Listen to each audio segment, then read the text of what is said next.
और एक और बहुत ही इंपॉर्टेंट खबर आपको बता देते हैं। देखिए, निकायों की जिम्मेदारी जिलाधिकारियों को दी जाने वाली है। अब जिलाधिकारी निकायों की जिम्मेदारी संभालेंगे। नगरीय निकाय के बोर्ड का कार्यकाल खत्म हो रहा है और कार्यकाल खत्म होने के बाद प्रशासक तैनात कर दिए जाएंगे।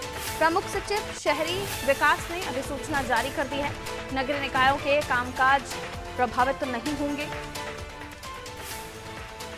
और बोर्ड का कार्यकाल नगर निकाय बोर्ड का कार्यकाल जो है खत्म हो रहा है। उसके बाद इस पर हमने देखा था किस तरह की सियासत भी हुई थी। चुनाव सही समय पर नहीं कराने को लेकर विधान सरकार को काफी बार पलटवार का सामना करना पड़ा था।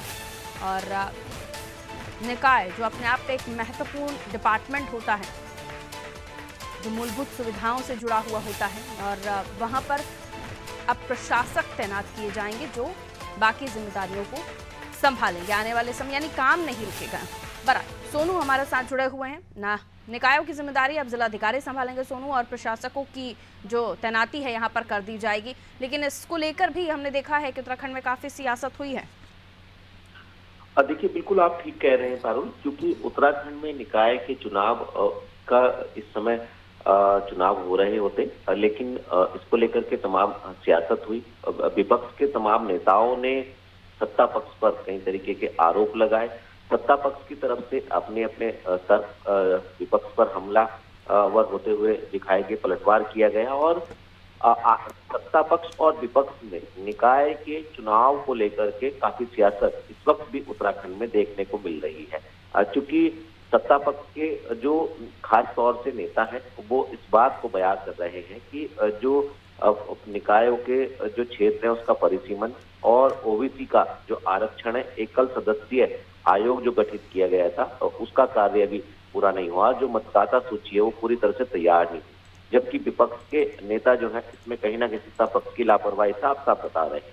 तो एक तरफ सियासत हो रही है और दूसरी तरफ जो प्रशासनिक कामकाज है उसके तहत जो विभागीय सचिव हैं, प्रमुख सचिव आर.के. सुधांशु ने यह अधिसूचना जारी कर दी है कि अब चूंकि जो चुनकर के जनप्रतिनिधि आए हैं, मेयर हैं, पालिका के अध्यक्ष हैं और जो पार्षद हैं, अब उनके बोर्ड का जो कार्यकाल है वो खत्म हो गया और आज से जिलाधिकारी जो है इनकी जिम्मेदारी कामकाज की संभालेंगे। जिलाधिकारी के जो प्रतिनिधि के तौर पर एसडीएम स्तर के अधिकारी हैं वो कामकाज देखेंगे।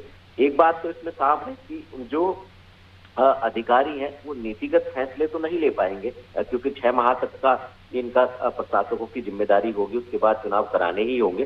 तो ऐसे में जहां एक तरफ सियासत हो रही, वहीं दूसरी तरफ सरकार का एक फोकस है कि जो कामकाज है निकाय से संबंधित वो चलता रहे। जो रोजमर्रा के कामकाज है, तमाम योजनाएं, स्वच्छता अभियान है और निगम के तहत जो तमाम योजनाएं संचालित की जा रही है जन कल्याणकारी, वो चलती रहे।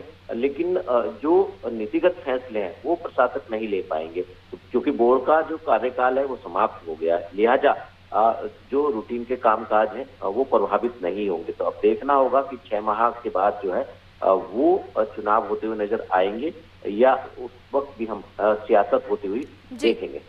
बिल्कुल, लौट रहे हैं सोनू आपके पास। तो चुनाव होंगे या सियासत होगी ये तो आने वाले समय के साथ ही पता चलेगा। और ये भी दिलचस्प थी इस पूरे मामले के बाद अब जो बयानबाजियों का दौर शुरू हो गया है, और उसी का साथ ये भी आपको जानकारी दे दें, फिलहाल तो प्रशासकों के हाथ में है बागडोर निकाय की। देखना होगा कि आने वाले समय में कितनी जिम्मेदारियां वो पूरी कर पाते हैं और कितनी जल्दी यहाँ पर चुनाव हो पाते हैं।